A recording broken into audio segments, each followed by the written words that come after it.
So good afternoon everyone, আমি অসমা daily blogging চ্যানেলে আপনাদের নতুন ভিডিওতে আপনাদের সকলকে আবার একবার স্বাগত।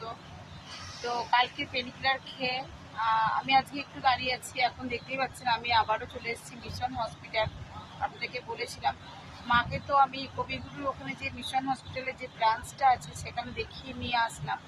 ওখানে একটু মানে ওয়াশ করে দিল, বাট বললো ওটা আবারও অ্যানাস্থেসিয়া করে স্টিচ করতে হবে। আমি আবারও এখানে চলে এসেছি, মানে বিধাননগর মিশন হসপিটালে চলে এসেছি। অ্যাডমিশন এখন এমার্জেন্সিতে রেখেছে। এমার্জেন্সিতে দেখা হবার পর তারপর মাকে বেডে দেবে। মনে হয় কালকে নাগাদ হয়তো মায়ের সার্জারিটা আবারও হবে, অ্যানাস্থেসিয়া করে স্টিচটা করবে। ভিতরে যে জিনিসটা খারাপ হয়েছে সেটা উনি যেটা ভালো বুঝবেন ডাক্তারবাবু করবেন। তো যাই হোক, এই আর কি। আর ব্যথা তো আমার এখনও আছে। রাতে দুটো হাইপেনিক্রি খেয়েছি, সকালে রাতে উঠতে পারতাম না। উঠে যেটুকু পসিবল হলো পুজো টুজো সমস্ত কিছু করে টোরে আমি আসলাম। তো যাই হোক, আমি আপনাদের সঙ্গে আপডেট দেবো বলেছিলাম, আপডেট দিতে থাকবো। এখন মাকে এমার্জেন্সিতে রাখা হয়েছে। এমার্জেন্সি থেকে এখন বেডে দিতে অনেকটাই টাইম আছে। দেখা যাক এখন যেটা হবে আমি অবশ্যই শেয়ার করবো। তো আমি চলে এসেছি এখন ইন্স্যুরেন্স কাউন্টারে, দেখতেই পাচ্ছ তোমরা। আমি এইমাত্রই ঢুকলাম বাড়ি, হাত পা ধুয়েছি আর এবারে খাবো দুটি ভাত, কারণ আমার সকাল থেকে কিছু খাওয়া হয়নি। তো চলো ঝটপট দুটি ভাত খাই, আবার যখন ফোন করবে তখন আবার যাবো হসপিটাল। এসে দেখলাম মিঠি দুটি খাবার খেয়েছে। তো চলো ব্লগটা কন্টিনিউ করবো, তবে কতটুকু করতে পারবো সেটা বলতে পারছি না, কেননা নিজেরও ব্যথা করছে। আমি একটু হসপিটালের সামনে একটা প্যাকেজ কিনে খেয়েছিলাম আর একটা পেন কিলার ছাড়া আর দাঁড়ানো যাচ্ছিল না, আর ব্যথাও করছে বেশ। ঠিক আছে, তো চলো ভাতটা বাড়ি দুজনকার।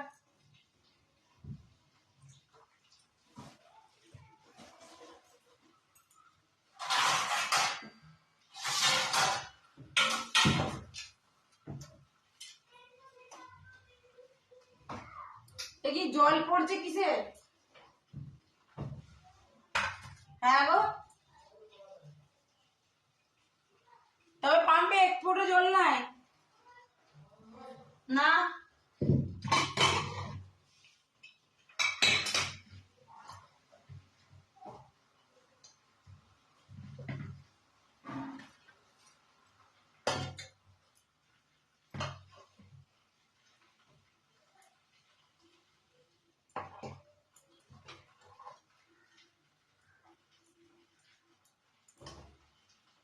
দুপুরের লাঞ্চে দিদি করেছিল এগুলোই, এটা আমরা দুজন নিয়ে নিয়েছি। আর এখানে তো দেখতে পাচ্ছ মিঠির জন্য একটি ট্যাব নেওয়া হয়েছে, আর আগেও একটি ট্যাব এনে দিয়েছিলাম ওকে, এটা অ্যামাজন থেকে নেওয়া হয়েছে। ওইটাতে জল লেগে গেছিলো কীভাবে, তার জন্য খারাপ হয়ে গেছিলো। এটা আবার একটা এনে দিয়েছে, এটা আমি দিইনি, এটা ওর বাবা দিয়েছে ওকে। ও খুব খুশি, এটার মধ্যে লেখে আবার মোছে, আবার সে কত কি ছবি টবি আঁকে, এইসব করবে আর কি।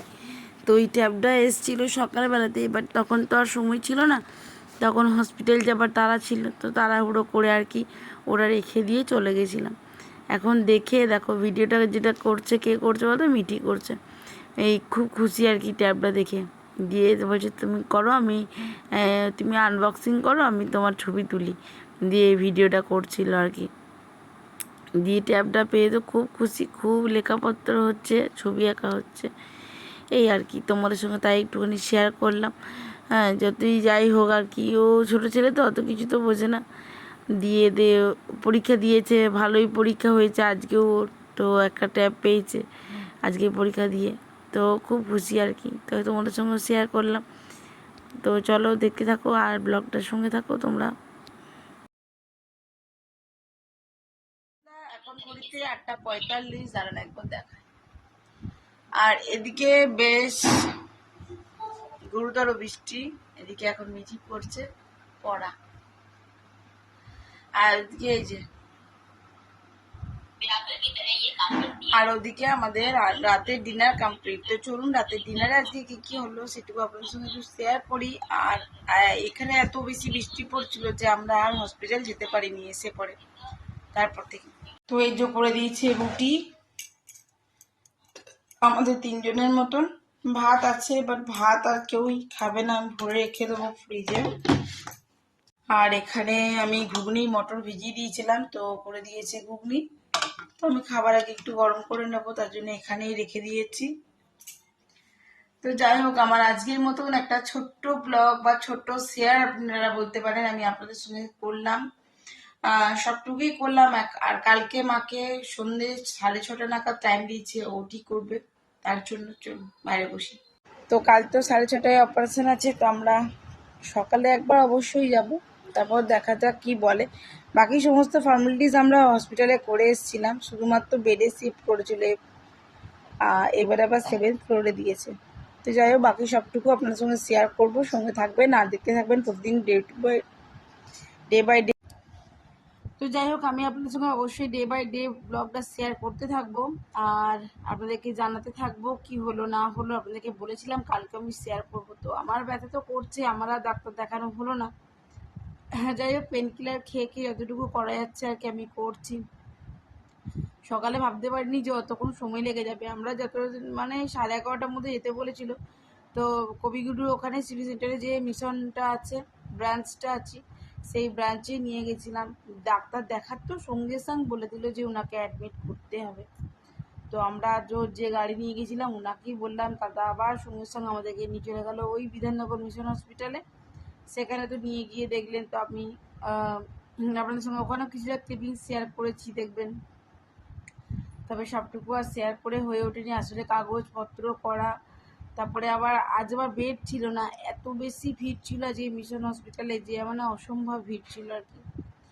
তারপর এদিকে চিন্তা হচ্ছে 3টে বেজে গেছে, মিঠি ঘর ঢুকে গেছে, ওরও পরীক্ষা চলছে, ওকেও ছেড়ে দেওয়া যায় না। এই আর কি, সব মিলিয়ে মানে মাথা একবারে পাজল হয়ে যাচ্ছে। নিজেরও যন্ত্রণা করছে, সকাল থেকে কিছু খাইনি, পুজোটা করেই বেরিয়ে গেছি। এদেরকে দুজনকে খেতে দিয়ে দিয়েছিলাম, আর রান্নার দিদি আসবে, তার রান্নার জোগাড়টা রেডি করে দিয়ে চলে গেছি। আর ব্যথাও করছে, ওখানে কিছু কিনে খেয়ে তারপর ওষুধ খেলাম, এই আর কি। তো আজকের মতন ব্লগটা এইটুকু রাখছি, ব্লগও বলা যায় না। যাই হোক, আমি আপনাদের সঙ্গে বেশ ভালো করে ব্লগ দিতে পারছি না, কেননা যেহেতু আমাকে এই যে এগুলো করতে হচ্ছে, তারপর এক তো নিজেরও একটু কষ্ট হচ্ছে, ব্যথা করছে, আমারও পাটা ফুলে আছে অনেকটাই। ফ্র্যাকচার হয়নি, কিন্তু আমি ওখানে তাও জুডিয়া স্যারকে একটু দেখালাম নিজের পাটা, তো বললো ফ্র্যাকচার হয়নি, মানে অ্যাক্সিডেন্টলি মানে পড়ে গেছি তো, ওই কারণে আর কি আচমকা যে লেগেছে তার জন্য। তো উনিও আমাকে একটু ব্যথার ওষুধের জন্য বললো, তো আমাকে বিকেলে আসতে বলেছিল। তারপর তো আমি আর যেতে পারলাম না, বৃষ্টি পড়ছে, আর শরীরটাও সত্যি আর মানে চলছে না আমার। তো যাই হোক, সবটুকু মিলিয়ে যেটুকু পারলাম আপনাদের সঙ্গে শেয়ার করলাম, আবারও শেয়ার করব, অবশ্যই সঙ্গে থাকবেন, আর দেখতে থাকবেন। আজকের মতন এইটুকু, আবার একটি নতুন ভিডিওতে আপনাদের সঙ্গে দেখা হচ্ছে, ততক্ষণের জন্য বিদায়। সকলে ভালো থাকুন, সুস্থ থাকুন, এইটুকুই, টাটা, গুড নাইট।